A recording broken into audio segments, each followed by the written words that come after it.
feel low, you can still go. Even when you feel slow, you can still go. Even when there's no hope, you can still go. I never answer to no, man, I still go. Good evening, everyone, and welcome. I'm Rich Mancuso, live on my YouTube channel. This is Keep It in the Ring, as always, on Thursday.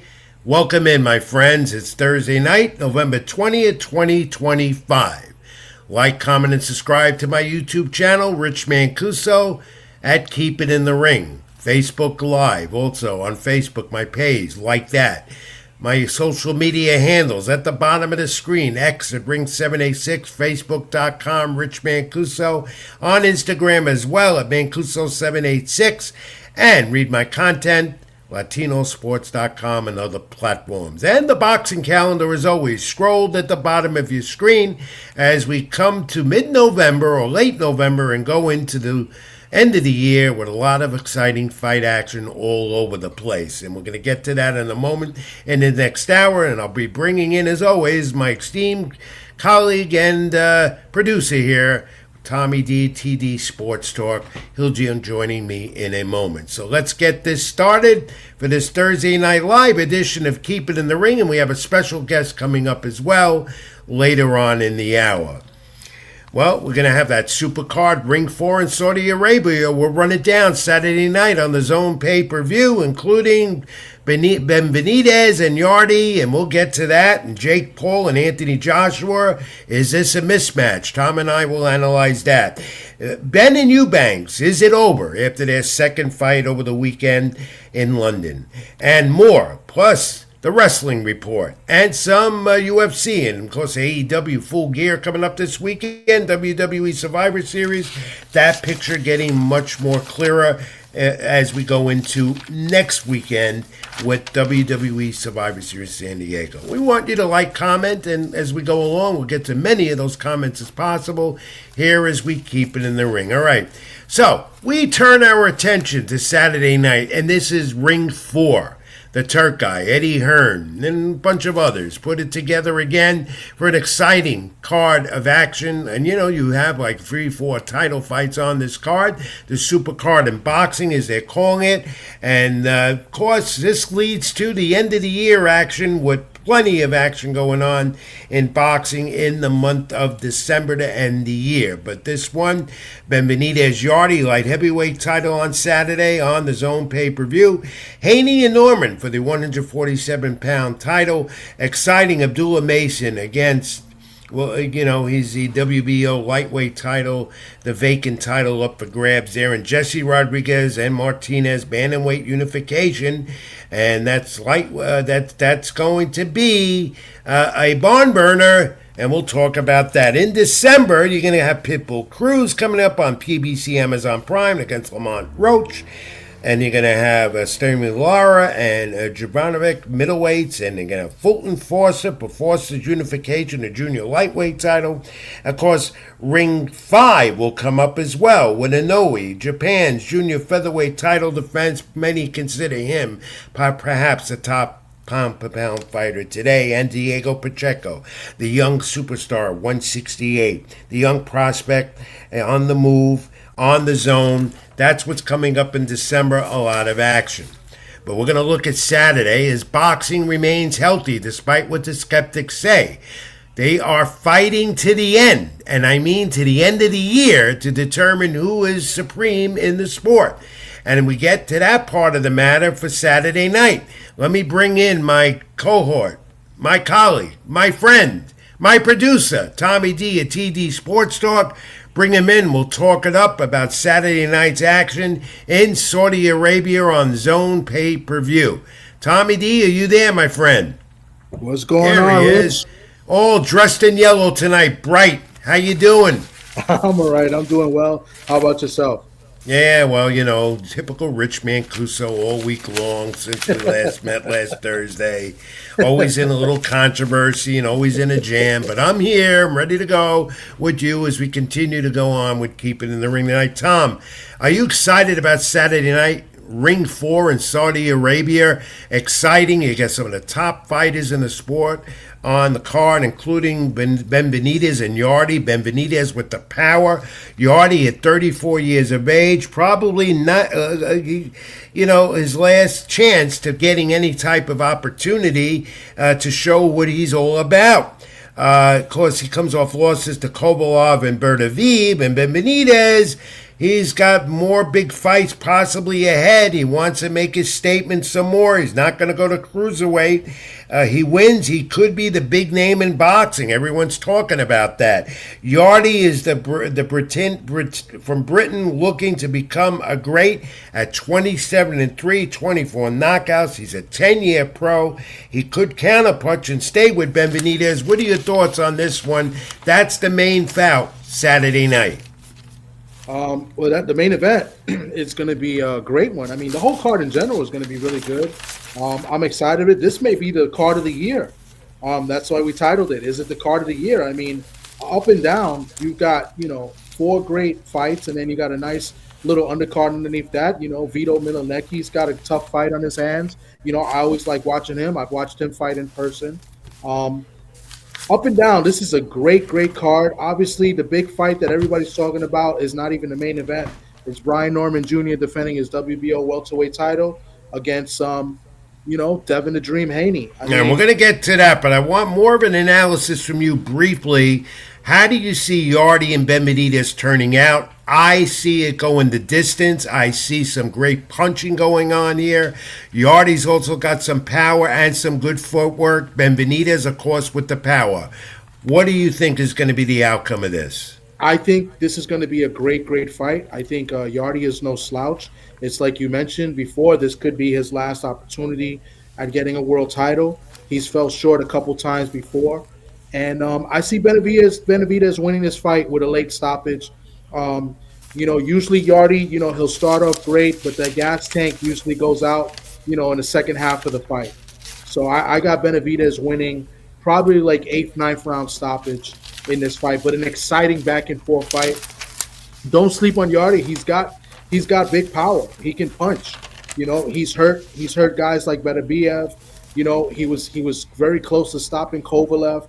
So this should be a banger. This is going to be a great, great fight, and that's why I guess it's the main event. And he says, Yardy, that he's coming to win. Obviously, everybody's going to say that.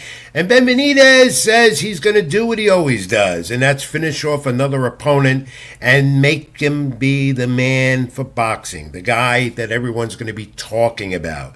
And I do believe that will continue Saturday night, and I think this is going to be a great light heavyweight title bout, Yardy and Benitez. But now we turn our attention to the other one, big one you just mentioned, Brian Norman, Devin Haney. Welterweight. Norman's a WBO title defense. Haney wanted Teofimo Lopez. Of course, we know the story there. Lopez would not go up to 147. Okay? And yes. Teofimo has his sight on the takeover at 140. So the division now is occupied with the WBA, having champions that including Mario Barrios, a WBC champion who might have Ryan Garcia. They're setting that. It's all set. We'll talk that in a moment. Henny still the WBC junior welterweight champ in recess, whatever they mean by that. I'll never understand that. The super lightweight. Yeah, that's ridiculous. And Pitbull Cruz, the WBC interim champ. Tom, interesting fight. Henny with his dad, of course, Bill, who's always stirring controversy in the corner. He's got the footwork. They're stressing that. The speed. But his last fight with Jose Ramirez, we know how that turned out in Times Square, New York City in May, was a dud. Yeah, listen, I mean, this is a very intriguing fight. You got one guy who's been a welterweight pretty much his whole career, and he is the world champion.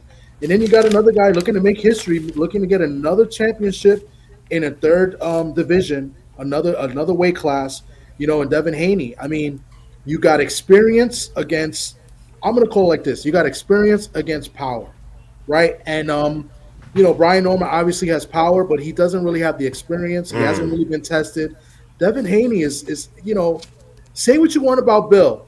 I know Bill rubs people the wrong way. I actually like Bill. I don't like some of his tactics, but I like Bill. I met him personally. He's a nice guy.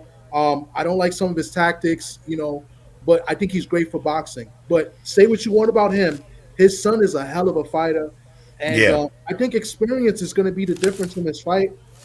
I think it's going to be a very competitive fight, but I think Devin Haney wins in a unanimous decision. But competitive unanimous decision. But he has to show better than what he did in Times Square in May, early May 1st, which was a dud with Ramirez. Yeah, but I think it's That whole two card, different you two know. different fighters. Yeah, well, let's look at Norman. You like Norman as well as Yeah, I do. 28 and 0, 22 knockouts. He wanted Boots Ennis to unify, but that's not happening. But he's coming off wins over Derek Cuevas and Jim Sasaki this year. So he's got some momentum going, Tom. yeah. No, listen, the knockout power is there. Here's the thing: the intangibles, right? Let's talk about the intangibles. Let's talk about the enemy. Let's talk one. He's never been on this big stage before. Being on main event under lights in a pay per view, this is his first time. And two, they're taking this fight very, very personal. And sometimes emotions take you away from the game plan and take you away from what you need to do in that ring. So that's why the advantage, in my opinion, has to go to Devin Haney. He's been experienced. He's been under the big lights before. He's been in this situation before. So I expect him to outbox Brian Norman. I wouldn't be shocked if Norman lands something and maybe finishes him. I mean, Yeah, it's boxing, right? and it's boxing, right? It's possible. And here's the thing, Tom. You're gonna bring this up. I do believe Devin Haney has to win this fight. But I what do you mean, mean have to? well, Okay. my feeling is after Ramirez fight, he has to show, no matter how mediocre it might have looked and how bad it looked, he has to show something on Saturday night Yeah. against Norman. Norman is no slouch, Mhm. and I believe that this fight can define a lot about the real Devin Haney now. Yeah. Listen, I think you're onto something, and I do agree. I think Devin, for the contract that he signed and what he's getting paid for this fight, yes, I do believe that. But if this is a close fight, a good competitive fight, and let's say Devin Haney loses, I think he'll be fine. I think he's got a good relationship with Turkey. It's Brian Norman, in my opinion, that probably needs to perform and show that he's the real deal. Because if he doesn't, what happens next for him? You know what I'm saying? I mean, he'll still be with Top Rank, but how far would that take him? Devin Haney will still continue to get big fights, in my opinion. He still's got the grudge match with Ryan Garcia. They can make big money there. And there's other people out there. So I kind of agree, but then I disagree at the same time. I think both fighters really have a lot to prove in this fight. Okay, Tom. Basically, let's run down the rest of this. We have a lot to do. Abdullah Mason, you always liked him. And Noakes, Mason, 19-0, 17 knockouts. Possible future of that lightweight division off a fifth-round win this year. Noakes, 17-0, undefeated, 15 KOs. And that's the thing, this whole card, the main fights, everyone's got a zero. So someone's going to Yeah, go everybody's home. got their own. Yeah. It's title fights. I Yeah, mean, and that's what's great about it. Briefly, do you like Mason or Noakes, and why? like you said, I love Abdullah Mason, but this is not going to be as easy as people think. He may make it look easy because I feel like Abdullah Mason will win in a stoppage, but I think he's going to have to. There's going to be some moments in the fight where Noakes maybe come on and he's going to be in his face all night. I don't think Noakes is going to be Do you Abdullah. like Mason? Do He you may like land Mason? something. Hey, he may even drop Abdullah Mason, It and then may, maybe Abdullah Mason and comes back. that's possible because Yeah. Noakes can deliver that knockout. He's got He's pop. got that. He's got pop Yeah. and he's got speed. I like him, Yeah. but I also love Mason. I love his whole style, I think and, the difference. you know. The difference is going to be that reach. I mean, Abdullah's reach, his length is it just overmatches Noakes, and I think that's going to be the And difference. someone's going to So go home with a loss, that's for sure. They're both yeah, undefeated. This one I'm looking forward to. Jesse Bam Bam Rodriguez, 22-0, 15 knockouts. Second fight at 115. Impressive knockout. He's coming off Francisco Estrada with the body shot. WBC title and ring championship coming off the 10th round knockout in July.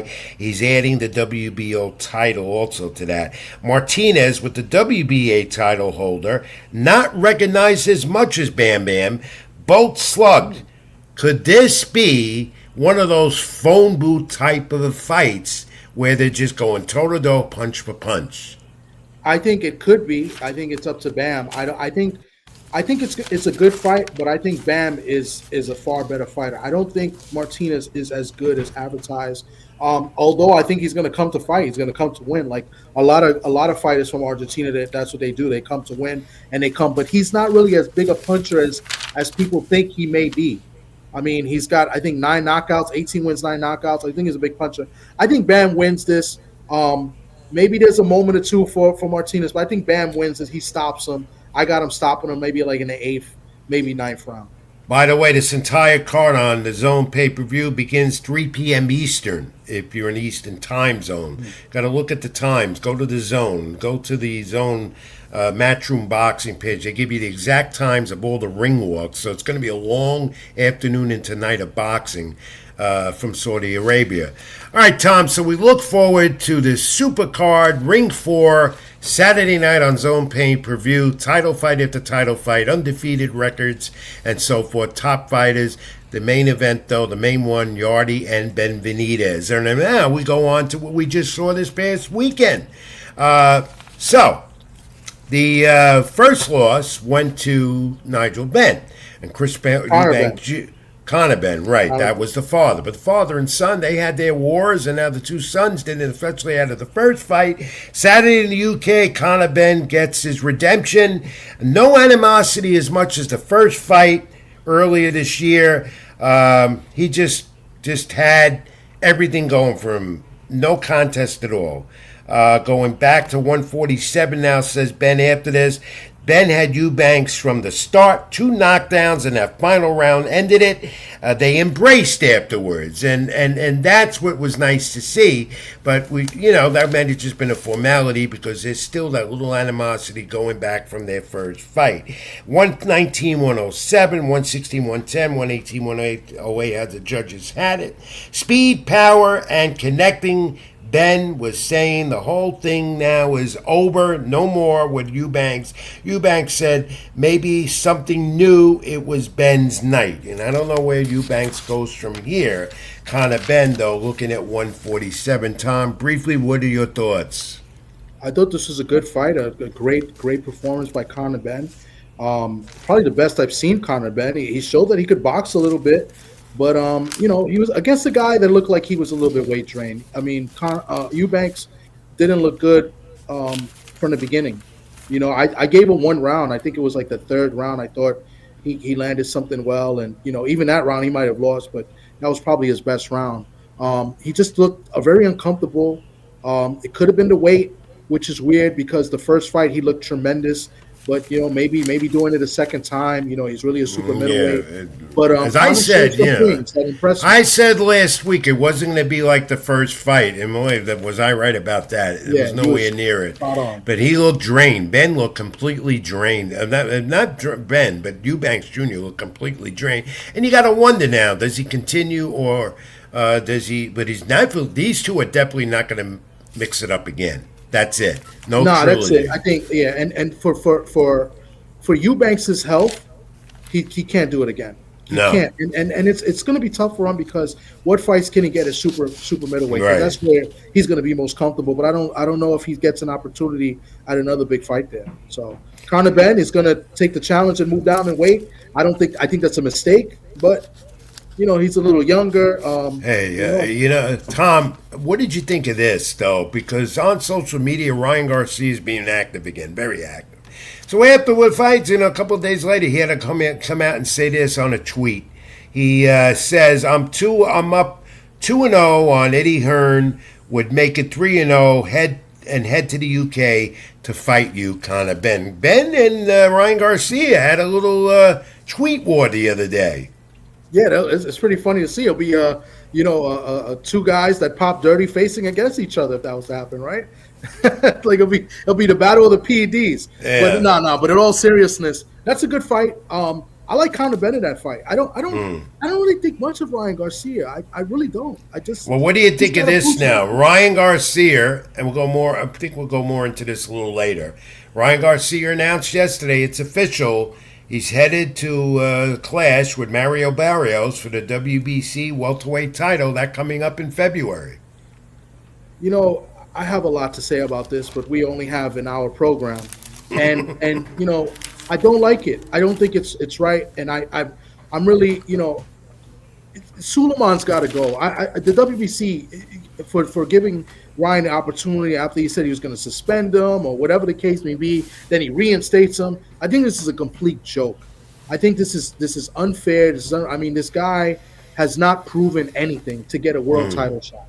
And it's a Suleiman looking with the money because Ryan Garcia, sells a little bit. He's with Golden Boy, and I don't like it at all. And I'll just leave it at that. I hope Barrios wins this fight, but they're really trying their very best to give this guy a title, and he doesn't deserve it. Well, and he's Ryan Garcia again. Will say time and time again, if he's going to amount to anything, to be known more, despite all his social media popularity and all that. Despite the fights he's had, Gervonta Davis and so forth, and made an awful lot of money, he's nothing until he has a title, and he doesn't have one. Yeah, I agree. I mean, listen, I'm as upset with this as being upset with Devin Haney wanting to fight him. Now, if it so happens that Devin Haney wins, because I picked him to win against Ryan Norman Jr., and Ryan Garcia does get the opportunity and does win, then okay, fine. Let's make it happen. Let's get a unification. But I don't think anybody should do business with this guy, Ryan. I just don't. I just don't like him. And I'm more upset with Suleiman giving this guy the opportunity. So well, maybe you and I should do business with him. We'll make an awful lot of money, me and you. Put me in the ring versus Ryan. Yeah, keep it in the ring, as we say, right? So now Jake Paul has a new opponent, and we all know it's Anthony Joshua. Gervonta Davis, of course, we know that story. Won't rehash it again. And Jake Paul decides, everyone's coming after, wants a piece of him. You know what it is? He will make a fighter a lot of money. And this is a fight they've been talking about for the longest time. Eddie Hearn kept talking about it in the last year or so. But now he's got it. It's Jake Paul, and it's the cruiserweight against the heavyweight Anthony Joshua. Here it is. Paul, the underdog. And they're going to fight 3-minute rounds at 10-ounce gloves. It's going to count. December 19th, that's it. Casilla Center in Miami on Netflix. Going to make a lot of money. Of course, Joshua could come in at 250 pounds and Paul at the cruiserweight, so there ain't going to be that much of a difference, especially when you looked at it was going to be Gervonta Davis and Jake Paul. But, Tom, do you have more of an interest now with Jake Paul fighting Anthony Joshua as opposed to him fighting Gervonta Davis? I actually do. And I think this is crazy. I mean, there is a cap on this, I believe, or a restriction, or I think it's 245 is the weight limit for Joshua. Well, then Joshua's not going to come in at 245. He's been coming in much slimmer in his last few fights. Okay, but he can't go over. Yeah, he can't go over. No. And of course, I don't see how this fight lasts more than 2 or 3 rounds. I got AJ, destroying this guy. Unless there's some underneath the table type deal. I mean, he is getting $80 million. It's still going to be a circus because it's Jake Paul. Yeah. All right. So we'll be talking about that in December in a few weeks. And here's Tommy Fury, who Paul lost to. His loss. And now him and Tommy Fury and Jake Paul going at it on social media.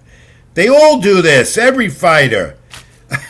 Back and forth. Offer me $15 million and I'll be there in 8 weeks. Paul said he offered all fighters a chance and Fury didn't say yes.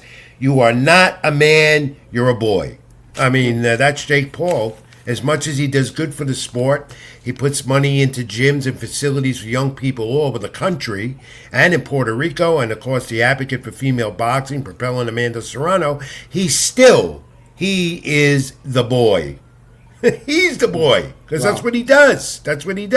Yeah. And more so, if Jake Paul now wants to be considered one of the best, and wants to be considered a serious fighter contending for something despite being ranked 14th by the WBA.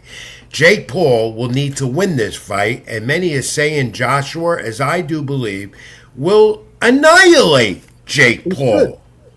It should be. It should be. But like I said, we don't know if there's any underneath. Maybe he carries them for a few rounds. Who knows? I mean, is 80 million enough to take a dive? I mean, I don't know. Oh, It's going to be interesting. let's not talk dives and all this gambling stuff going on in sports. Yeah. I Please. want to let you All know our right. guest is here a little bit early. If All just to right. let you know. All right. We're going to have Glenn Tappier on in a moment. Glenn, if you could just hang in there, we're going to get you. We have to run down some other stuff in boxing, and then Tom and I will get to you. So just watch, enjoy the show and the information we give, and we'll have you on in a moment. Glenn Tappier, an old friend, and just announced his retirement from the sport, be on in a moment with us.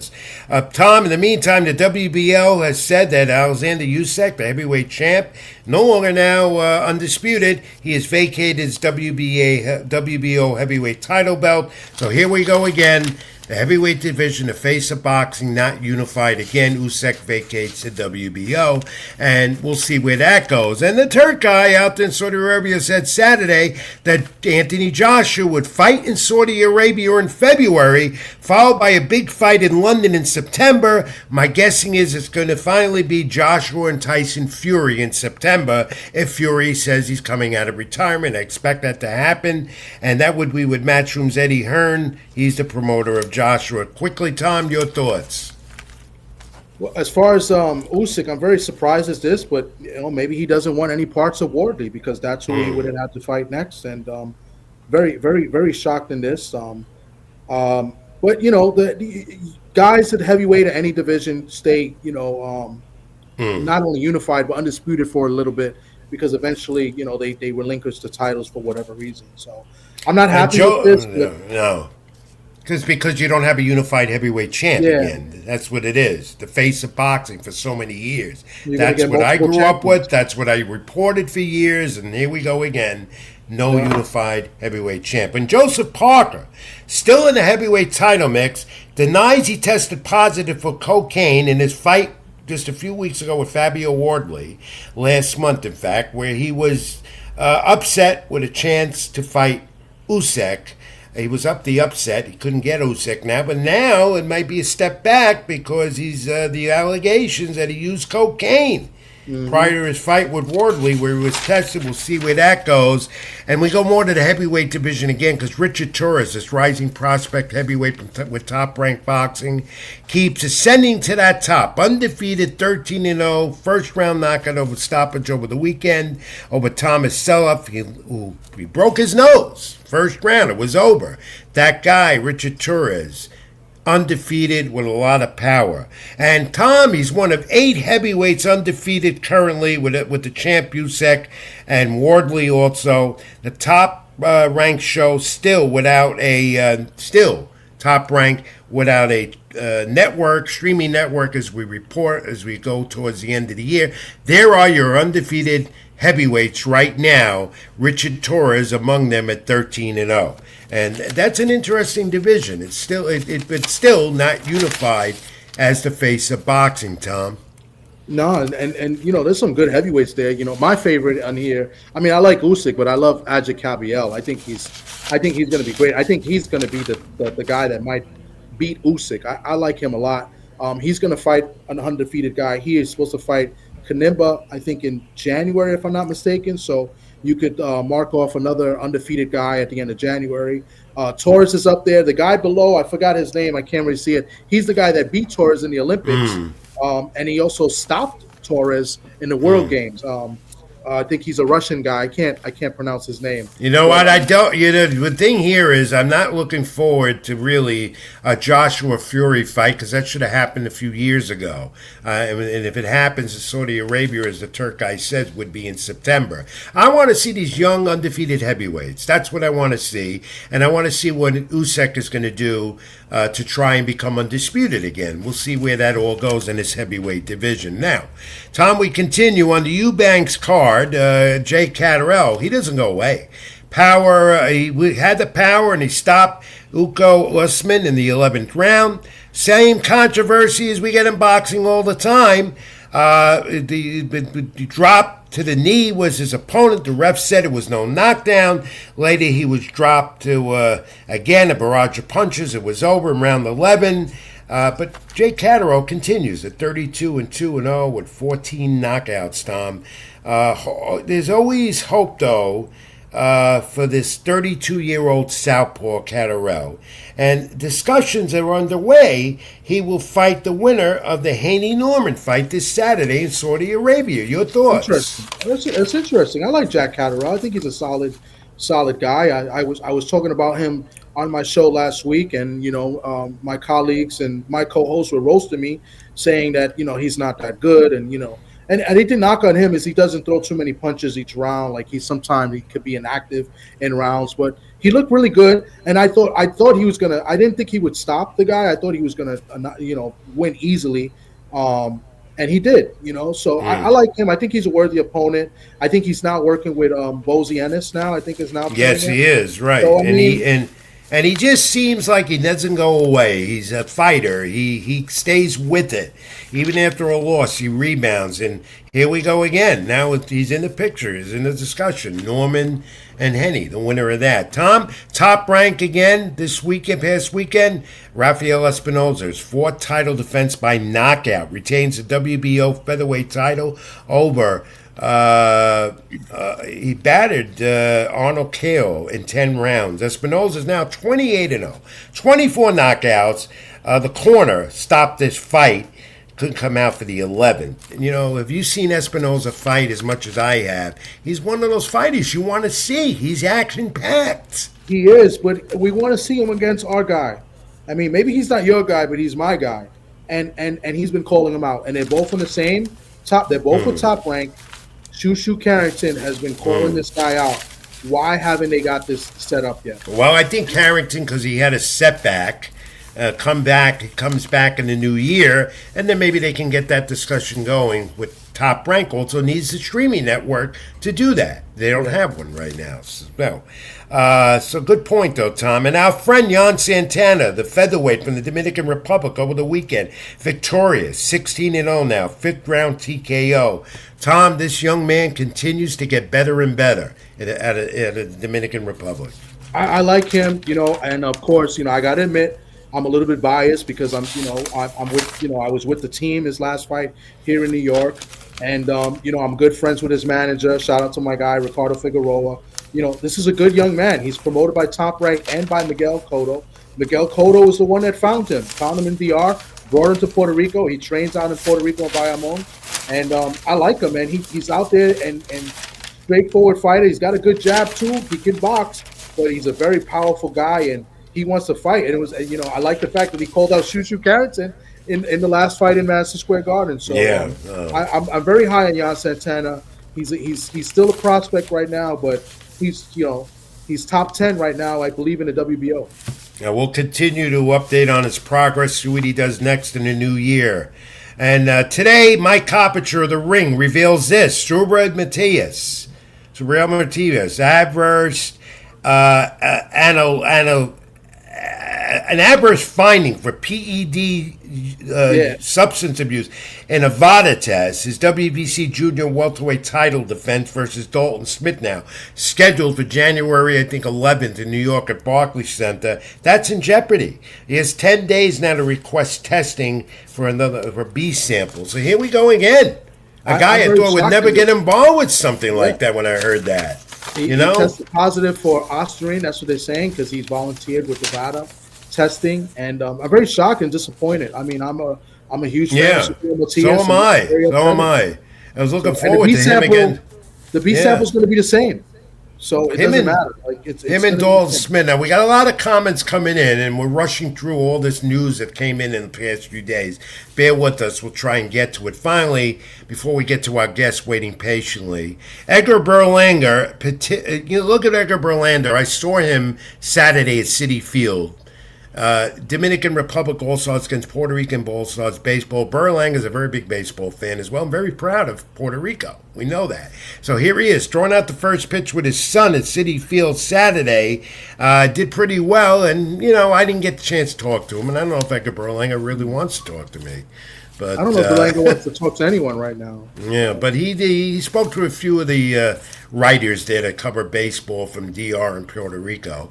And it was nice to see him do that with his son, and So I thought I'd show that to everyone. All right, Tom. Let's get to our guest waiting patiently in the queue and bring him on. And I'm glad he's here. Late Okay. edition. He was coming on late tonight. I didn't know he was going to come, but he gladly accepted the invitation. I know him a long time. Saw him when he was an amateur, later as a successful pro. Glenn Tapia from Bergen County, New Jersey. Used to be with Top Rank. Champ. Passaic County, brother. Passaic County. Nope, that's right. The Jersey boy would know that better than a Bronx boy. There That's you for go. sure. There you go. Champ, welcome to the program. It's just a God for pleasure having to me. talk. Thank you, God, for having me. It's just a pleasure to have you on the program with me and Tommy D. You had a successful career that came to an end. You made that decision just a week or so ago. Why did you do that? You were with Top Rank, finished at 25-5 with 17 knockouts. You're 34 years old, right, champ? 35. 35. All right, I want to rush your years. You have a lot left. Alright. Not from a guy like me who's at the end of his career and all that.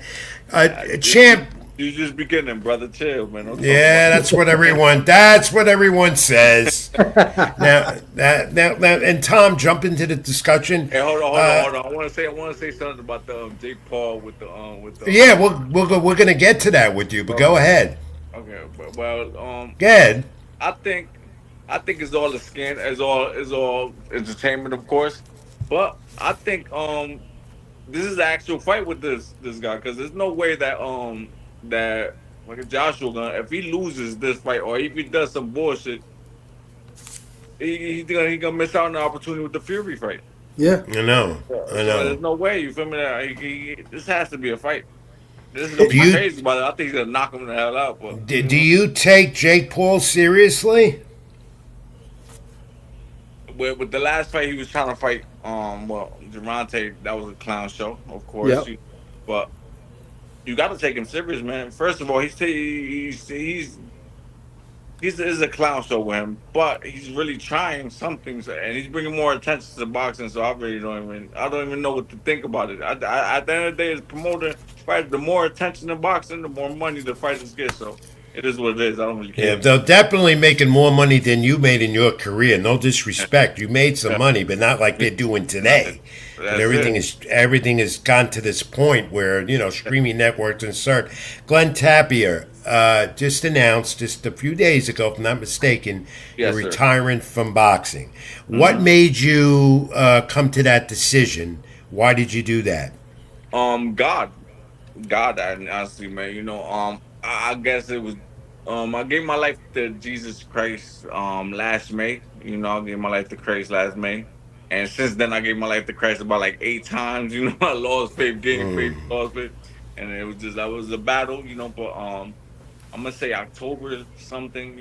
Middle of October. I had this moment. I guess an awakening or whatever it is, and I realized that it was a lot. It was like visions and all this stuff, and it was amazing, man. It was but it was a lot of brutal truths, And he told me I had to stop, kind of bluntly told me I had to stop. It was kind of harsh, but it was real, and I understand it was him. So, I decided to really make that decision. At first, I was trying to fight it, and then things kept going wrong. I finally made the decision. Let's stop, man. He wanted me to go this route, and once I did, the doors open. See, the thing is, I'm really blunt and I'm really honest. Most people are not honest, and the truth is that I've been boxing all my life. I've been boxing since I was 8 years old. I got kicked out of my middle school. I got kicked out eighth grade, so I didn't even go to high school. So it's like I don't really got that much education. Of course, I'm a smart guy, but I got a lot of wisdom because of all the pain I've been through in life. But I don't really got education. So, but then as a professional, I've been boxing all my life. So I never had a real job. I never really did anything. I never was out in the society. I'm gonna guess.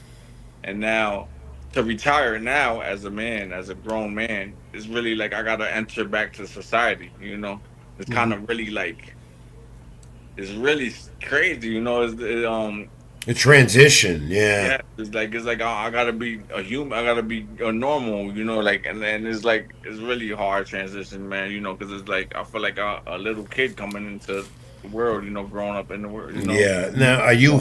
I'm going to ask you. Yeah. straight out, are you leaving healthy? Are you Yes, okay? 100%. 100%. Okay. Thank God. Okay. Thank God. Yeah. Thank Yeah. God. Of course, man. I've been getting, people don't understand, man. We're when we're fighting, we get punched in the head like all the time, and that brain shaking all the time. And then it's not just the fight; it's like 3 days a week we're sparring. And the Spawn, yeah. sparring matches be more harder than the fights, and it's more entertaining than the fights. So it's like people don't get how much damage that is. So thank God, I say thank God, man, that I am healthy. Hmm. So Yeah, let Tom. me just ask. So like you're retiring. So getting work now. You want to work and stay in boxing, maybe as a coach, Now, trainer, I advisor. actually wanna, I feel like I didn't completely fulfill what I wanted to in boxing. So Hmm. it's like I did. People look at me like, "Oh my God, you did a lot," but I don't feel like I fulfilled what I wanted personally. It's like I wanted to be great, and I feel like I didn't become that because of personal like just taking for granted certain things and just going through so much in life as a young boy. It's like I turned pro when I was 18, and just once I turned pro, I was talking about that like I got signed when I was 18. Hmm. And once you start making money, you first of all, I was in the streets all my life. I was literally out there wilding. Yeah. And then I changed that. So once I start making money, it's just like I just didn't listen to nobody. Anybody. It was like nobody could tell me nothing. So I just like I've been by myself since then. So it's like a lot of mess ups, a lot of I just didn't know how to handle money. I didn't know how to handle anything. I just was doing whatever they told me, and it is what it is. So I didn't have no team. I didn't have a real team, and that is so valuable. Is Yeah. when a team is needed, like a strong man to be there behind you and tell you, no, no, it's this way. Shut up. You don't know what you're talking about. Yeah. Do it Yeah. like this. We need that as men, and I didn't have that at all. So it was just I was kind of by myself, and it was like a lot of fuckers losing it all, getting it back, losing it all, getting it back. There's a lot of ups and downs, and then you guys know this is a really unstable life, and and that's really hard, man. When you have kids and you live in life, it's really hard. So I'm just saying that I'm just happy I'm healthy, brother. Mm. Nah, thank God. That's what's up, man. Yeah, yeah, You And know, go ahead, Tom. no, I was just say, I mean, it's funny that you mentioned about, it's very important to have a good team around you. So, like, I don't know if you did. Sorry, Rich, I'm going to do a cheap plug here, but I do a show on Sundays where it's called Tales from the B Side, where we talk about fighters and we bring them on and they give us their stories of like them not just being on the B side, but coming on and telling us what they had to go through, some of the BS that they go through in boxing, behind the scenes. And they tell us each one is consistent, and they say it's very important to have a good team, because if you don't have a good team, you get taken advantage of in this sport and in this yeah, business. It is a sport, but it's also a business. So I would love to have you on that show as well, by the way, because you have an interesting story as well. You know what I'm saying? So, but I wanted to bring, like what you said, as having a good team is very important, in yeah. this business. Really is one of the most important things, man. Most of these guys that you see that are successful is because they have a team around them. Hmm. People that care, like Yeah. especially a strong. And when you're so young, when you're from the streets and you're so young and you're 18, man, just signing a contract at that age. I don't know these people. I don't know nobody. I'm lucky. I got lucky with Pat Lynch. He's a good person. He's a good hearted person. He's a legend in your Yes. area and Yeah. in the sport. He's a good Yeah, hearted person. yeah, So and you were with Top Rank most of your career. yes, yes. So Now, I went to go spar Manny Pacquiao in 2010 in the hmm Philippines before he fought Margarito, and then hmm and then I was over there, and then Bob Arum saw me spar Pacquiao a couple of days, and then he just signed me on the spot right there. Bob Wow. Arum, and you had some great fights, some great opponents. If you go down your record yeah, here of 35, 25 and 5, 17 knockouts, which you were good at. I covered many of your fights in the local area and beyond. I remember Gabriel Rosado, yeah, who's yeah. still That fighting. was yeah, that was my last fight. That was my Yeah, I was you won by, Yeah. yep, I yep, think yep, I was 20 and 0 before I fought yep. Kirkman, Yep. and then And all you the went in there with Rosado, and you even had David Lemieux. yeah, We know yeah, about him at middleweight here, and Daniel Dawson. Go down the line. You saw some James Kirkland. You go back to yeah, that one back in 2000, I believe 13. 13. See, Yeah, and so you've got quite a resume, yeah, and you were in there, and you went in there with a knockout in mind all the time. yeah, yeah, And Glenn Tapia, I knew that because I saw it. You had a ferocious punch, my friend. yeah, yeah, yeah. That's something that I had. I always had that, and but when I worked really hard. Like I worked really, really hard. So when I went in there, I went in to kill people. I Yeah. just wanted to go in and entertain and stuff. But the thing is, I wasn't consistent with the work, and we all know when if you're not consistent with it, it's gonna break through. And then life, man, life is really is man when like I said, when you don't have a team and you don't have a team of people around you, life could get really Yeah. tough. You don't have nobody to guide you, and Oh, and you got like, to look now at after because now you're out of the ring yeah, and answer this question as honestly as you can.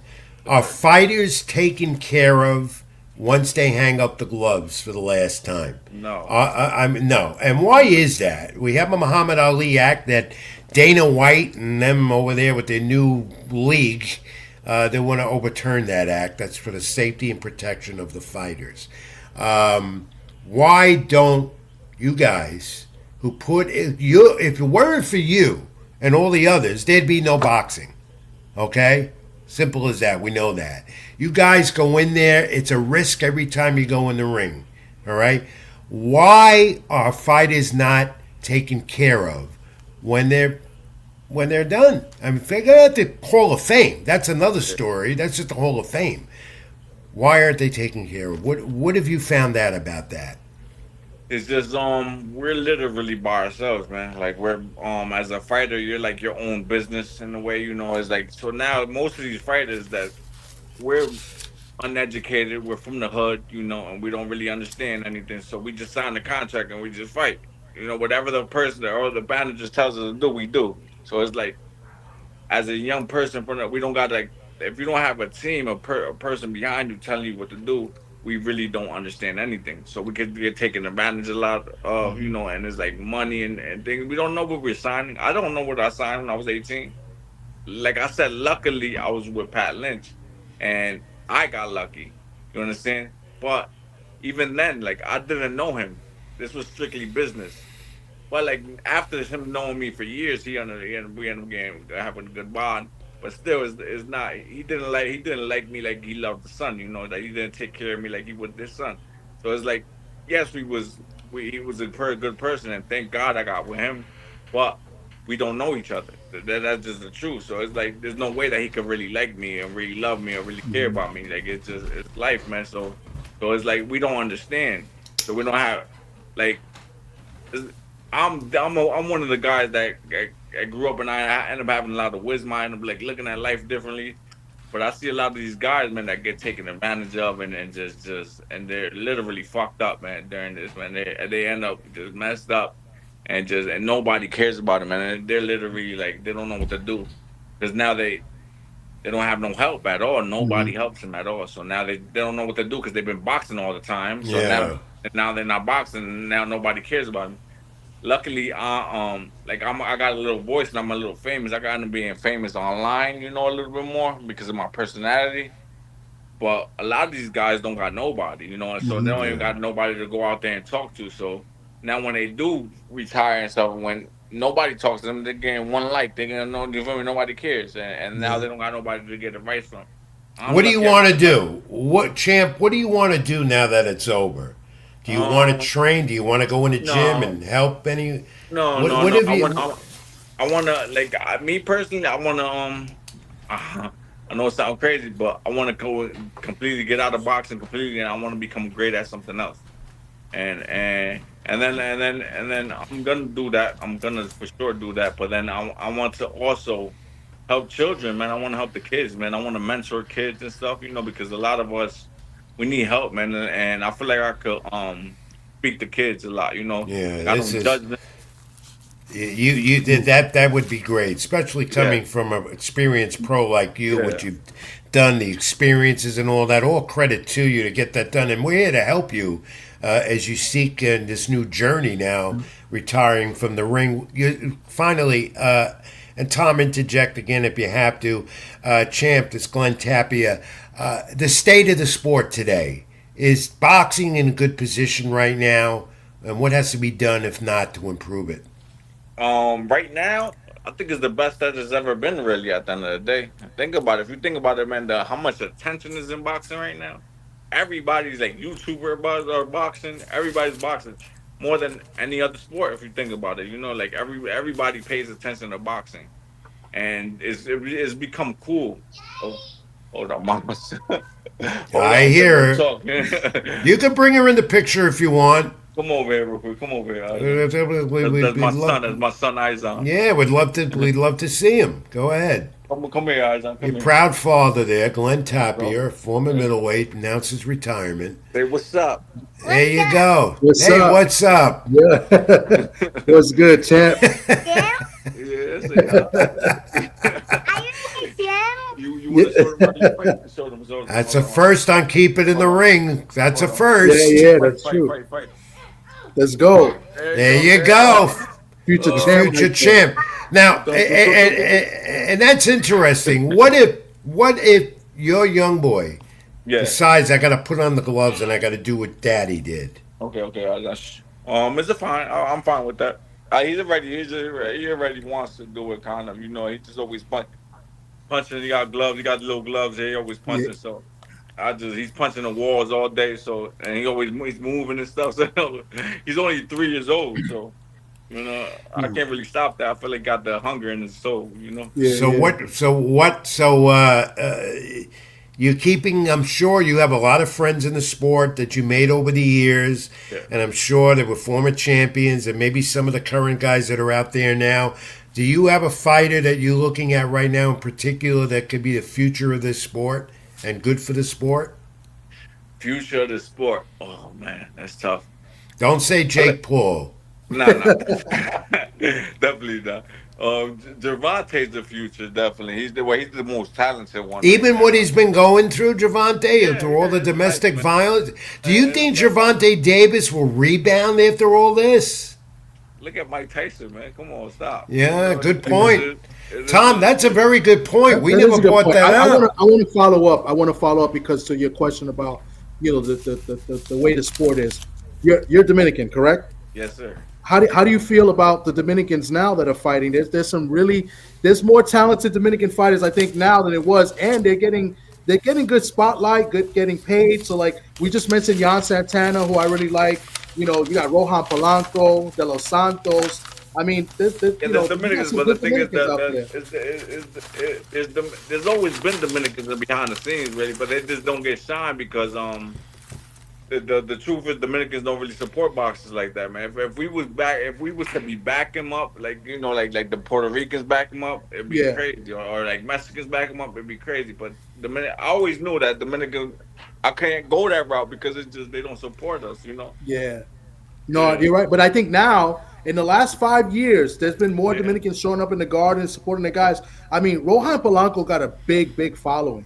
I don't know if yes, you follow Rohan Polanco, but he's got a no, he's Dominican. He trains in Florida, and okay, every time he comes to the garden, there's a big Dominican fan base for yeah, him. So that's what's he's really I feel like huge. it should be promoted more. Like, and Yeah, then like, why are the media's not promoting it? Like when they have when he got that crowd there, they should promote that, man. You know what I'm saying? Just like Yeah. they will promote it if it was Puerto Rican. If it was Puerto Rican, they well, promote that. The view, the camera would be on the Puerto Rican flags. But like now, the Dominican flag, they don't really put that. I'm yeah, not that's getting. the thing. I'm So not with you getting being involved in that. Yeah, but with you I'm not getting being involved with with that. Top Rank is known to do that. So like, there's been fighters that have been Dominican and Puerto Rican. Subriel Matias is half. He's Yeah, Dominican and Puerto Rican, but they yeah, don't talk about the Dominican side. And I know fighters personally that Top Rank says, "All right, you're Puerto Rican," even though they may be mixed. I mean, what you're the saying thing is is that correct. that's it. It's just real. It's just the fact. Like it's like Yeah, even if they get a little bit of the thing, and then the thing is too the like even though they get Dominican like Dominicans that come from America, that's cool, but they don't get the whole country over yeah, there. That's the You're right. thing. That's the difference. Like when the Puerto Rican fights, even though he gets Puerto Ricans over here, he gets this whole country in Puerto Rico too to Yeah, view that fight. So that's that's true. why That's maybe, so true. Even the Mexicans as well. the Mexicans, Glenn the Mexicans Tapia, over here and the Mexicans over there. yeah. Yeah, that's This true. has been fantastic talk, and I'm so glad you came on a late arrival, but you did it, my friend. And this has been great discussion, and we have to keep the line of communication going. Me, you, and of course Tommy D. How do fans stay in touch with you, champ? Real Glenn Tapia on Instagram, and then just Glenn Tapia on Facebook. You know, you Okay. All can right. hit me. Now, one other thing before you go, because every guest that comes on the program, it's not trivia. We do fact of the week. You're Uh going to oh. take a crack at it and see what you do. Tom, once I again, do before bad you. with tests for some reason. I don't know. No, this isn't trivia, and this I is going can't to get be. these either. So No, this is easy. Here it Okay, is. okay. You ready? Yes, sir. It's about, and you had one, I remember it well. Boxing ring entrance songs, okay? Can you name the number one boxing entrance song? Ring entrance song. And you had one, and I remember it well. Oh, damn, number one. Number one. I don't know. Eye of the Tiger, maybe. I don't Yeah, know. you got it. Yeah. Eye of the Tiger. Yeah, Eye of I the was gonna say the Tiger. Rocky theme, but yeah, Right, that yeah. And, Look at that, look at that. see that? You said you couldn't get it. See that shit? You're because you're the champ. And number two, all right, was Gonna Fly Now, also from Rocky. Okay. Yeah. So you got it, but There you go. you Nice. got the. Unfortunately, champ, I can't give you but- any. I can't give you anything for getting the fact of the week. I'm logging off. I'm logging off. Fuck. I'm logging off, man. What was your ring entrance song? You had one. I forgot. I think I had one for Jersey on fucking what's this guy's name? Oh, I'm going to tell you one that I remember. It's Go one ahead, of the go ahead. ones you came out once with Eye of the Tiger. I did one time, but then there was another one. I forgot what the hell it was, man. You'll think about it. Was Tom, it Bon Jovi? It was one with Bon Jovi. but Tom, put him up with that championship belt. I want him to go out in style. Show him There you that go. champ. You Which got one that is it? image. Which one? You have an image of Glenn Tapia with the championship yeah, belt. Yeah. We need to put that up. Take a look. There you go. There's a young Glenn. Can you remember that? I don't remember when that was. That was in China. That was in China when I fought on HBO on China. Yeah. Okay. Macau, Yeah. China. See, and there you are. So 15. you were a champion. See, so you can't. No one can take that away from you. No one can take away a championship from Glenn Tapia, who was a I great won middleweight. two titles. I won two titles. Won two titles, and you Won fought number. some. You had some very good fighters. You were in the ring with. Over how Yeah. many years of a career was it altogether? 17 years. 17 years is long enough, Yeah. my friend. I can't go 5 minutes in the ring, and you went 17 years. Hold on. How do you like that? Hold on. What? Oh, yeah, probably. Oh, he probably had a problem. All right, listen, he got the fact of the week. Somebody might have tried to- Yeah, but He'll be back. well, I want before we go to break, and we have a lot more to do. I want to see if we can. Is he back? I'm sorry. Yeah, there you go. There you go. Yeah, right. All right, champ. I don't know what happened, but your time is up anyway. But you got yourself off. Damn, I Rich. don't want. Jesus. Damn, that was so. Damn, no, you can't give me. Ave Maria, man. Why he got to do that No. to you? You can't I- give me 2 minutes, son. I have more show to do. And- you already gave me my money for winning that show that trivia question. You know you can't give me another extra minute. Go ahead. What do you else want to talk about? We'll just attention sponsors. We're running overtime because I got a champ, Glenn Y'all Tapia. want to come DM me, Glenn Tap, real Glenn Tap on Instagram if y'all want to pay me some money, sponsors. There you go. Now, Well, how about this? We'll be Hey, in thank touch. you, I guys. definitely. Tom, listen, champ. Tommy D will have you on his show, and I'm going to have you on more often. How's that? Okay, you can do that, brother. You already know. And You then gotta we'll take care. talk. I And appreciate you you. got to think about doing a book, maybe a book about your career, a documentary, because it was a good one. I lived through Yeah. it. I saw most of your fights. I covered many of them. And I got to tell you, God bless in your retirement and all the best to you and your family as Glenn Tapia says goodbye to boxing for now. Thank you, God. Um, God. and it was a great career that you had, and don't let anyone tell you otherwise. It was, okay?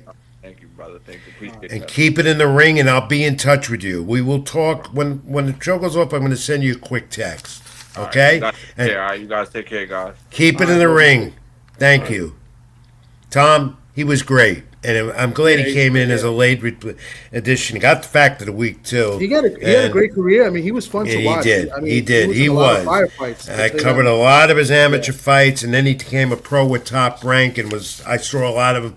Fought in the Garden a few times, in Jersey a lot, and all over. I mean, he's been all over the place, and it was time to say goodbye to boxing, and he did it in style. Mhm.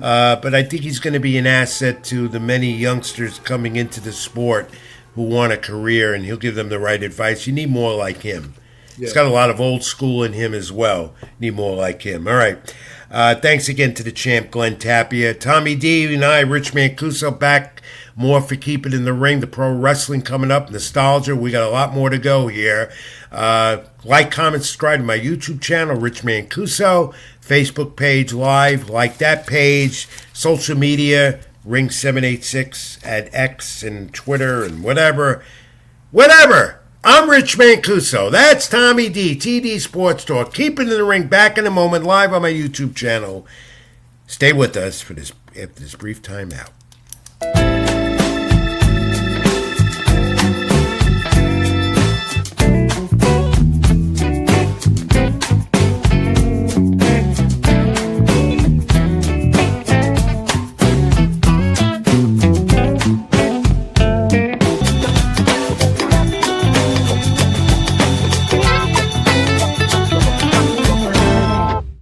Even when you feel low, you can still go. Even when you feel slow, you can still go. Even when there's no hope, you can still go. I never answer to no, man, I still go. Thanks to our new sponsors, courtesy of String Punk Entertainment and my buddy Scott Churston, who puts us all together for me and Tommy D at TD Sports Talk. Thank you all also for any comments that came along. I think We had we a lot of bypassed. comments, All right, let's put a few of them I'll up. give you one. I'll give you one. You'll appreciate this. You know, BVO, one of your favorite people that you met here when BVO came. He says, "You're doing a great job carrying me every week." He You says know, that to me every week. every week he tells you this, and then he also said that he blames me for giving the steroids to Sabril Matias. That's coming from him. All right. So yeah, so that's BVO. But there's been comments as we've been going along. Any others of that are worthy? They're all worthy, Of but course has been in here, giving his takes on some of the things you said in the fights. So everybody's been over here pretty much saying hello and what's up to us. So shout out, Good. BFTV's Good. been in here. Good. Boxing Source. It's another one here. good. And folks, please subscribe to my YouTube channel. I want you to do that. If you like the program, you like Tommy D, you like me, subscribe to my channel, Tommy's as well, and String Punk Entertainment. So we got more? Any more before we move on? Oh, there's been plenty, but I've been putting it on the board for everybody to see. So as we're coming up, so I don't know how much longer I can go today because of the laptop, but we got a lot to go through. So all right. yeah. Well, we'll try. And Tommy's the technician here. He does such a great job for me each and every week. Let's get to the MMA talk. We got to go over this because at Madison Square Garden, UFC. I don't know what number it was. They give numbers to these things, 321 or whatever it was. And it was sold out, Madison Square Garden. Dana White made a big thing about that again. The two-division champion, Matrov, 5 rounds. Makadorov, regardless. Welterweights were on display here. He wins the title, a unanimous decision. And again, it was he smothered Della Maddalena. Mostly on the floor was this type of technical encounter in the octagon. But Makarov was in control from the beginning, and Dana White would not comment about the new two division champ here in UFC fighting at the White House on the lawn.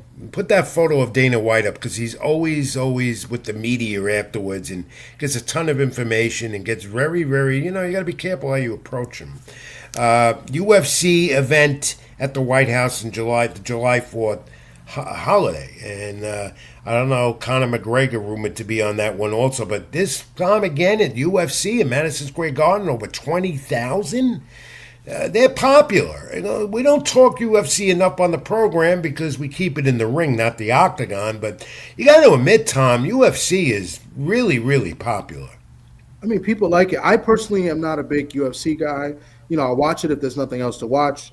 I'll firmly believe, so I don't really follow it as much. But they're doing good numbers. I mean, they're doing good gates. I don't know what they're doing on TV, but they seem to sell out wherever they go. So that's all I can say about that. I'm not a UFC guy. You know what I'm saying? No, well, no, I do because I either. So yeah, well, I'm not a Dana White guy as well. That's why I don't work for them.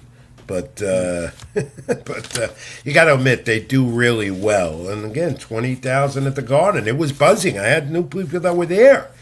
And they limit press access as well. They don't give many credentials out to their events. That's another thing.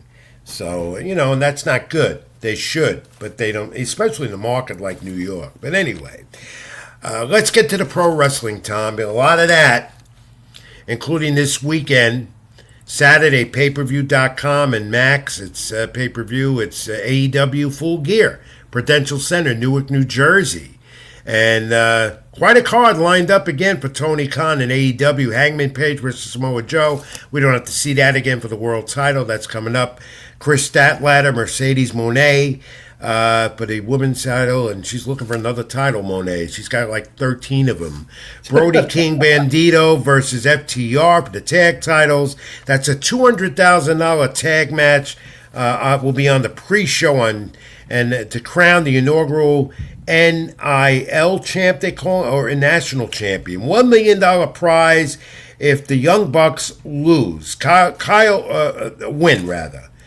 Kyle Fletcher, Mac Briscoe, TNT title. Pac against Darby Allin, John Moxley, and Crazy John Moxley against Kyle O'Reilly. I think they added something else off Dynamite last night. They just do so many things awkward in that group. And Tony Khan again says they're doing real well. Tom, their ratings are abysmal. They only get 220,000 for a Dynamite show, maybe top 400, 500,000, and maybe those figures might be exaggerating. And another thing, if you watch AEW, I think fans could agree with me. Not only is it brutal, especially the pay-per-views, and Tony Khan on his audio call this week downplayed that, said we're not being as brutal as we once were, but we are wrestling. That's what he says. And he also... No, he also claims that they're doing really well, and frankly, they're not. If you look at their arenas, they're empty. And when you watch them on TV, on TNT or TBS for their two shows, there's no crowd reaction. They're dead. They're dead. I'm very interested to see how they do. They're going to be in the East Coast in Newark. Usually East Coast, New York, New Jersey. They do that at Newark every year, and they're coming back to the Manhattan Center in mid-December for Collision and Dynamite. Yeah, because it's a smaller venue, which they want to do. I have nothing against them except the fact that again, AEW goes in 30 million directions with their angles and their storylines, and they don't build up storylines good enough. So that's my thing about them, and they will never surpass WWE. I think they should do what ECW used to do. They should wrestle more in the Manhattan Center because that's a cool place for wrestling matches. I mean, I've been there a couple times for ECW, and I've been for another independent show before. So Manhattan Center is a really nice place. It looks packed when you do fill it up, and I believe they can fill it in Manhattan Center. So it looks bigger than what it is. You know what I'm saying? And it makes it look like they got a big packed audience. Maybe not, but I think they should do more events at the Manhattan Center. I agree. They were doing smaller venues, then they're going into the bigger ones again. And let's face, they have to economize and they have to downsize because even though Tony Khan says they're doing well, they're really not. They're not. I can't believe it. When Tony Khan can talk, he'll out-talk someone. But he's got a lot of money, so maybe his father, it's the Jacksonville Jaguars. That's where he gets the money from. Yeah. So we'll see what happens at Full Gear Saturday, Prudential Center, where I'm not going, where you're not going, because we're going to be watching the big fights from Saudi Arabia. Absolutely, yes. Well, the ring walk for Benavidez and Yardy should be 9 p.m. Eastern. But it's going to start, the whole card's going to start at 3 p.m. Eastern. The whole card is good. I'm watching everything. Everything. Let's go back to the wrestling and look at the group that, WWE. They continue to do well. John Cena's farewell. Looks like it's going to be Gunther. He won his latest match in the tournament to determine his final opponent. And it looks like Gunther, Cena is that Grand Slam champ. Gunther wants that the Intercontinental title back. He'll get it. He's back. But here's what Monday Night Raw was great. At Madison Square Garden as well. Yeah. Sold out. Crowd was into it, very loud, and it's because of this. Dom Mysterio and Cena. And then jumping into the picture, do you have that picture of Scooteroo? Is that his name from the Giants? Scatterboo. Scooteroo.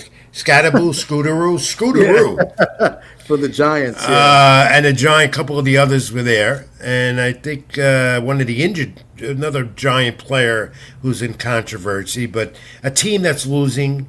And this guy's injured, seriously injured, recovering, rehabbing, and he's getting involved in a WWE script. This caught a lot of attention. Yeah. Monday night and afterwards, all over talk radio, especially in the New York area.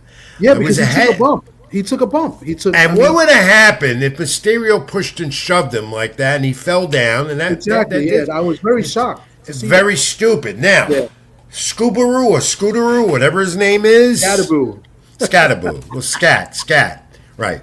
Tom, he says that he's got a marketing deal with WWE, and that's why he was there. And this was all, of course, it's predetermined. Regardless, he's risking himself. And the Giants, as an organization, should not have allowed him to be there to do this. Don't get involved in the action. That's a pro wrestler. He could seriously injure you more. I could understand a little shove or whatever, or maybe he does the shoving, but they kind of shoved him back. I was very shocked to see him. He basically took a bump, almost a wrestling bump. But I was very shocked at that. I mean, he's out for the year. And this is his rookie year, so like that's a bad look. And God forbid something would have happened. Yeah, I thought this was what they say bad optic, very bad. And, and you didn't hear anything about the Giants saying anything about it. Look, I'm not a Giant fan, neither were you. But I know there was a lot of Giant fans weren't happy about this. But anyway, this might develop into something going down the line. Maybe one of the PLEs for WWE, maybe taken into WrestleMania. I don't know. Not with Scooteroo, as I call him. But maybe some of the Giants. I don't know. I don't know where this is headed, but I thought this was very bad. All right. Monday Night Raw also had a lot of surprises. Let's see, what are we going to roll here before we go into Survivor Series? What do you got next? Ziggler made his return. Ziggler returned. He's not committed to WWE again full time. It was a surprise, and Gunther defeated him to advance to get to Cena. So that was a surprise. What else we got? Survivor Series. This was announced. Nikki Bella, who's become the bad girl again, and Vicar for her title, and that's the women's title. And Bella's not going to win because she's not a full-timer. No. So that's Survivor Series coming up next Saturday night, Petco Park, San Diego, California. And AJ Lee finally returned after her feud with Becky Lynch and her husband, and of course CM Punk and Becky Lynch, and she's gunning now, and of course she wants Becky Lynch again. She caused Becky Lynch to lose the Women's Intercontinental title. There she is. All right, and that's what's her name again? Was I there forgot what her name is. That's really bad. Maxine Dupree, Maxine Dupree. Yes, who yes. won't have that title for long.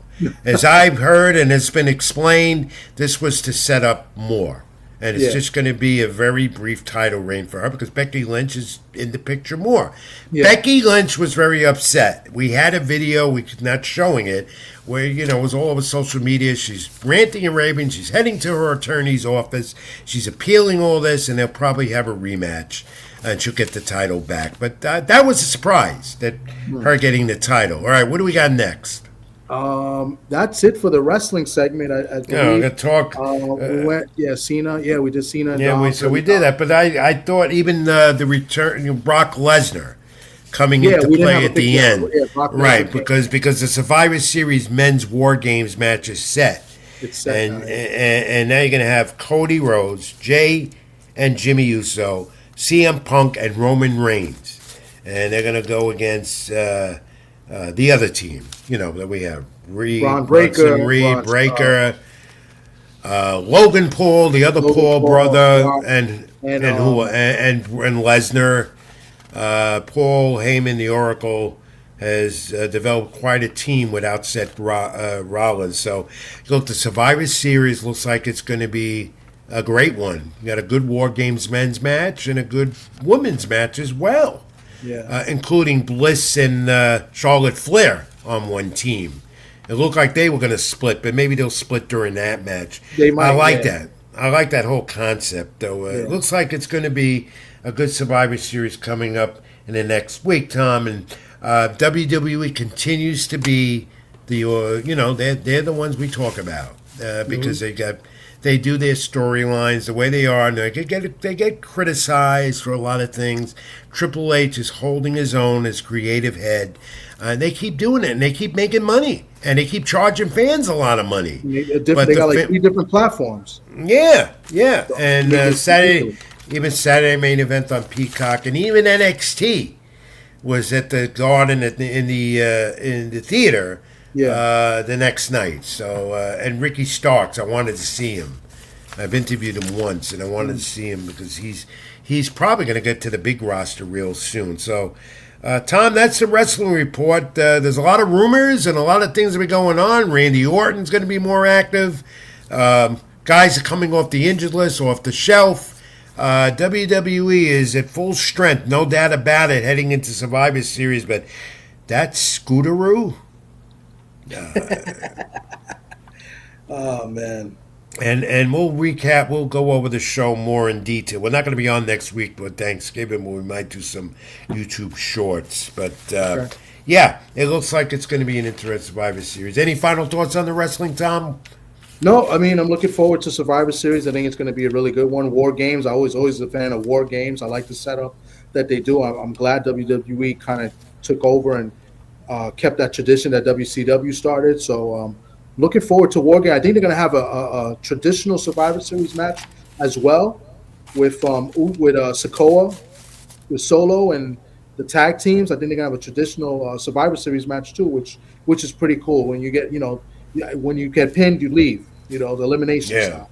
That's the way I like it. Yeah. But 2 rings and War Games, also I like that too. And they'll get bloody a little bit, but not as brutal as AEW does when they have 2 rings attached in their War Games type of matches. All right, Tom.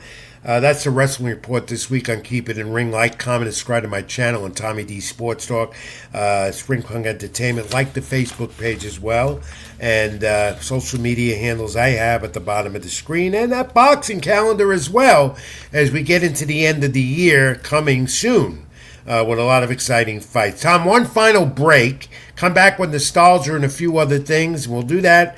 We got to give a new sponsor some attention here at Keep It in the Ring live on my YouTube channel. I'm Rich. This is Tom. Back in a moment.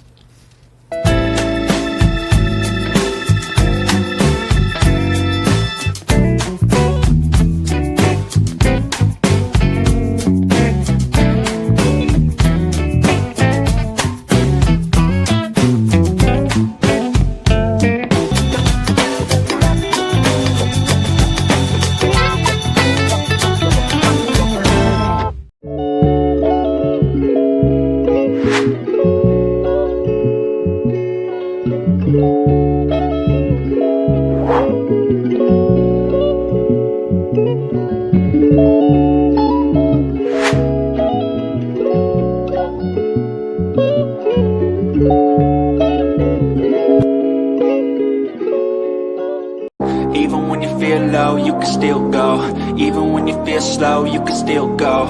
Even when there's no hope, you can still go. I never answer to no, man, I still go. We're back. Rich, you there? We're back. Oh, I think you froze a little bit. Is muted. Okay, you're good. You're good now. You're good now. I don't know. Why is my mic muted? I'll get our video ready. Did you do that purposely?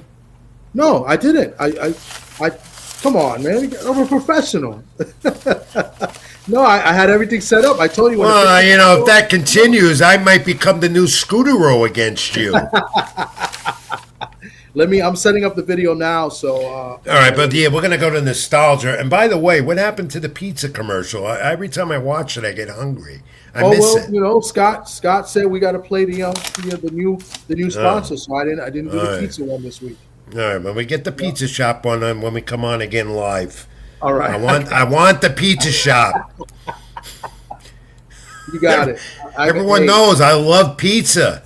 It's a good commercial, but then I mean, are you going to be able to get the pizza afterwards? I mean, I think I'll make sure that sponsor delivers. You better believe that. From New Jersey, I think. Man.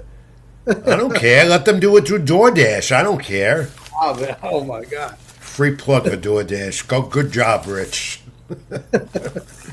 Nostalgia time. Let's get to it. Let's get first to November 18th, 1970. Right? Is it Joe Frazier? Is that the one we have? Yes, we do. That's Joe Frazier. Joe Frazier, first defense of his World Heavyweight Championship, knocked out Bob Foster in the second round in Detroit's Cobo Arena. He sent Foster to canvas early in the first round with a left hook to the jaw, and then another for the finish. 4 months prior to defeating Muhammad Ali, the Hall of Famer, late Muhammad Ali, the great heavyweight champ, in a fight of the century. So that goes back November 18, 1970. And now we have a brief video of November 20th, 1931. I love this because you got the black and white footage, the old video, the old rings, everything. Old school here. Tony Canzanosi defeats Kid Chocolate in a 15-round split decision, retaining the world lightweight, junior lightweight titles. Madison Square Garden, the old Garden, the first of their two fights. Tom, let's take a look at it. We can comment it as we go along. And take a look at Kid Chocolate because he had it all back at that time in 1931. Yeah, Kid Chocolate. This was the first of two fights. They fought twice, and this was a 15-round fight, I believe, at lightweight, if I'm not mistaken. You're right. For the lightweight, and then it was the junior lightweight titles as well. Yeah, and if I'm not mistaken, I think it went 15 rounds, and it was a split decision victory for Tony Canzanareri. I can't say his name, Jesus. No, but he outweighed him by 5 pounds. So I think he weighed in at 132, and Kid Chocolate. He weighed in at 132. He had been 130. If he had been 130, he would have been rewarded Chocolate's junior lightweight title and become the first 4-division champ in the sport. But that didn't happen. Many years later, others did that. Yeah, this fight, interesting. This fight was supposed to be for the junior lightweight title, but like I said, he came in 2 pounds. He came in at 132, which is 2 pounds over. So the title wasn't on the line for him. So he would have been, I think, a 4-division world champion or something like that. It would have been a 4-division champ. Yeah, he would have been the first ever 4-division champ because at that time, 4-division world champ did not exist. So of course, at that time they only had one champion. They didn't have all the alphabet soup we have now. Yeah. So and again, 1931, November 20th, 1931, and Kid Chocolate and Tony Canzaneri, and I want you to look at the footage. I want everyone to see this and enjoy it as much as we are. The black and white vintage video, a classic right here. The different style of the ring, the different styles of how the fighters dressed in the ring for their fight, how they came in, the referee as well. And if you can get a look, you can see the ringside people at ringside. Mm-hmm. And if you notice, they're all wearing, the men are, jackets and ties. Jackets and ties, back in 1930. One thing to notice, too, that I noticed immediately, the ring is really huge. Yes, it is. And they're fighting in a phone booth right now. I mean, right. And these are just the Now, highlights of the fight. It's just like a few minutes of just right. the straight highlights, but they're toe to toe here, Yeah. and look at the size of that ring. That ring is huge. And look at how close they were fighting against each other. It was Hmm. like you said in the phone booth, and punch for punch, they went at it, and it was a friendly type of fight. There was no animosity back then. There animosity back in those days in boxing with fighters, and unlike today, because of course you didn't have social media and all this other stuff. No big entourages for the fighters as you have now going in the ring with them. Just classic. This is old school. I love it. Yeah, and I think the scoring was different too, but it was a split decision. Yeah, Two you had, judges had it and for of Tony, course, and remember, scoring was different. yeah, The referee was a part of the scoring at the time, compared to 3 judges now, and 15 rounds, not 12 rounds, where 15 championship rounds were. Yeah, So so and many then differences. the unofficial AP scorecard, was 8-5 to 2 for Tony. So that's the unofficial AP scorecard. So they gave two And draws, two rounds yes. of draw. This is, again, at Madison Square Garden, which became the Mecca of boxing. And here it is. You see that? Yeah. You don't see that today. No, you After a don't. fight, a guy got a top hat on, and there's no big entourage in the ring. There's Look, they're no hugging and they're laughing. ruckus. They're hugging. They're laughing, appreciating each other. Yeah. It was a great 15-round fight, and the first of their 2 fights, and at Madison Square Garden, the Mecca, where we don't have as many championship fights as we once was, but the Garden still gets some action here in 2025. And I hear lining up still maybe Teofimo and Shakur at the Garden at the end of January, but no official word yet, Tom. I'm hoping they announce it. Maybe they announce it Saturday. Maybe in Saudi Arabia. Yeah, maybe they'll do it then. Yeah.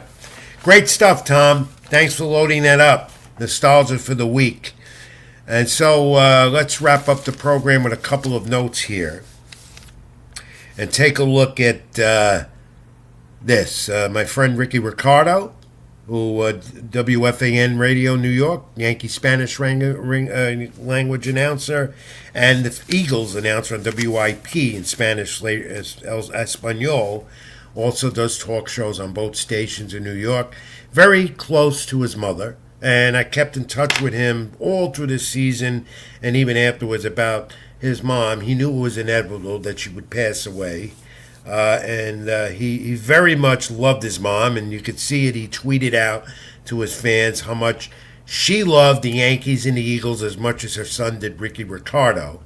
And our condolences. He's been a guest on our program, and he's a great friend, Tom.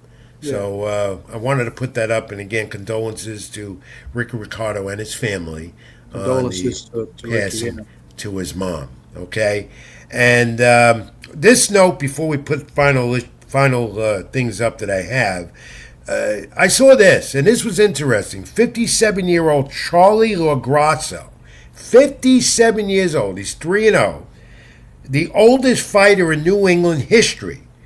Stopped 36-fight veteran Juan Zapata in the second round over the weekend light heavyweight contest, knocked down in the first round with a clean right and a cross in round 2.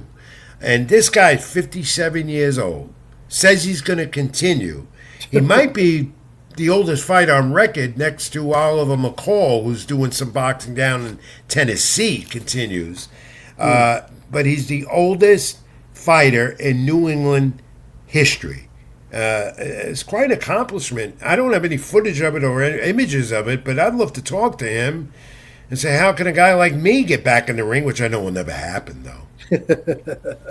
Yeah, that's pretty amazing. Yeah, that was great to see that note. And we end with this. I go into the vault again this week. I posted this on my social media, X at Ring786, Facebook.com, Rich Mancuso, and Instagram, Mancuso76. Tom, put those images up of the old fight credential. Now, Tom, you've come into this later on in the new school era. This is how the fight credential looked when we checked in and what we wore all the time. Yeah. We used to have the photos of the fighters, and at one point we had our photo on there, but they got away with that. And I Hmm. got one up there of Danny Jacobs, Quinlan, Peter Quinlan. Peter I Quinn, covered another that kid fight. chocolate. Yeah. Yep. Um, And what else I got? You got another one I put up Herman there? Porter. Yeah, our friend Keith Thurman and Sean Porter. I forgot where that fight was. That was in Vegas, I think. No, I think this is was it. This wasn't in Brooklyn, Or was it or maybe Barclays? it could be Yeah. in Vegas. I can't see. I can't I've remember. done so many. I'm punch drunk. Yeah. Yeah, Thurman and Porter, and then I came up across this one. I got tons of them, and I'll show them as we go along in the weeks to come, because I'm emptying out the vault. And Okay. that's Frampton and And the Cruz. yeah. So Yeah, that was a good fight too. yeah, and then so that goes back in the vault, not too long ago, but that's how the fight credential looks. So if you see us covering fights, you boxing fans, and you come down, you go into a venue, an arena, you'll see you won't see this no more. Instead, Tom, what they do now is they give you a wristband. They give you a wristband now. Well, some people still use them. I think MVP still uses the credential. They use that. They have the big Netflix Yeah. MVP. So MVP is one of the few that still uses it. But yeah, usually it's the You know, wristband. I asked top ranked people that I'm very close to. That and they were the first ones years ago with Don King to come out with this type of press credential look, and I asked them, "Why'd you get away with that?" And even the PR, publicity people that do the credential process for the media today. And Top Rank's answer to me was, and they have a very good media department there, still strong. Evan Korn leads the team. It's cost effective for them because they make that. There's a lot of expense in putting these passes together with the fighter photos and your name on it and the whole bit. That's why they do it that way. But I got a lot of those in the vault, Tom, and perhaps I'll give you a whole bunch of them and do what you want with them. I know Socrates has a few bunch too. Yeah. You know, Socrates. So, used but to you do- take the wristband, you just want to take it off. It's like you're in a hospital ward. Yeah, that's exactly what it is. It's like Top Rank or This know, you can which keep is as a promotion. memento. And I've kept them all. I don't know how many I've got. I've kept them all. A box is full of them. So I'm take them out. And some good fights that I've covered over the years in my 43-year career. And so I got a lot of them. So I'll keep showing them, as we go along. So that I thought I'd show that this week. Happy Thanksgiving to you and your family. And to all of you out there, that's coming up a week from tonight, why we won't be live next week. You all enjoy with your friends and family. And really enjoy it. And don't get into scuffles at the table. Just be good to each other, as I always say. And we'll probably return live. We will a week from next Thanksgiving, the Thursday after, because December, as we said, going to be very, very active as we end the year. It's been a year of boxing, that's for sure. Yeah, big year. Happy Thanksgiving to you and your family too, Rich. Thank you. Special shout out to Glenn Tapia. I mean, it's great to see Glenn Tapia looking good. Has all of his senses. To see his son on camera. Glenn Tapia. He's been in a lot of wars, a lot of big fights. He's given some beatings and taken some at the same time. So it's great to see him. So God bless him and his family as well. I look forward to talking to him as well. It was a great sight to see him. He looked was good. great. I mean, and to see his son too. That was pretty cool. It was nice to have, and it was nice to see Glenn still got his mental capacities and wants to stay in touch, and he will. And we wish him all the best in his retirement now from the ring. Yeah. And I don't know when I'm going to retire, but it's going to come soon. Yeah. No, but I mean, going back to Glenn, he's a champion. He's a champion in life to come from where he came from, and he told basically from the streets and to the boxing game. So he won at life, and he's continuing to win at life, and I think that's a beautiful thing. So Tom, how do fans reach you when you're not on here with me every week? You can catch me tomorrow, usually Fridays, and we're doing on YouTube TD Sports Talk, and sometimes Sunday where we do Tales from the B side. Last week had a great one. We had Hannah Gabriel. That was a really great show. So you can catch me here on TD Sports Talk, and also on Sundays Ring Talk Worldwide with Pedro Fernandez. On Sports Byline. So. I don't know where to keep up with you, where to find you, but you're around. Just go on YouTube. It's Tommy D. That's it. And we'll probably do some shorts during the week before Okay. Thanksgiving and after. Give our opinions about the fight card of the year that many are talking about this Saturday in Saudi Arabia. 4 title fights headlined by Benavidez and Yardy. And I'm really looking forward to, again, that fight with Norman and Devin Haney for that title. So Yeah, it'll be a I good can't weekend. It'll be, so we'll talk about that. And also, you've got AEW Full Gear and a lot of other stuff going on. And once again, everyone, thank you for watching, putting up with me and Tom this week live. And we enjoyed it. We always enjoy doing this each and every week. Tommy D, when I got to be thankful, I'm thankful I got you as a colleague and friend. I I really appreciate do. that. I'm thankful for you too, Rich. Yeah, I learned a it lot is. from you, and I continue to learn. And I just getting my feet wet into this media world, if you want to call it. So Yeah. So you and happy. Pedro Fernandez have been great mentors. Well, us old school guys know what to do with you young school guys. That's for sure. And you're good Yeah. at it, and you will continue to be. So happy Thanksgiving, everyone. Enjoy with friends and family. Always keep in touch. My social media, X, Ring786, Facebook.com, Rich Mancuso. Also at Instagram, Mancuso786, and of course, Latinosports.com and other outlets I write for. And we'll be in touch. Stay in touch. We'll tell you where we're going to be. And as always, keep well, be good to each other, and God bless. And for this week's edition of Keep It in the Ring, which was a great one, thank you. And as always, Tom, what do we say? Keep it in the ring. Keep it in the ring, everyone. Till next time, God bless. Thank you. Even when you feel low, you can still go. Even when you feel slow, you can still go. Even when there's no hope, you can still go. I never answer to no, man, I still go.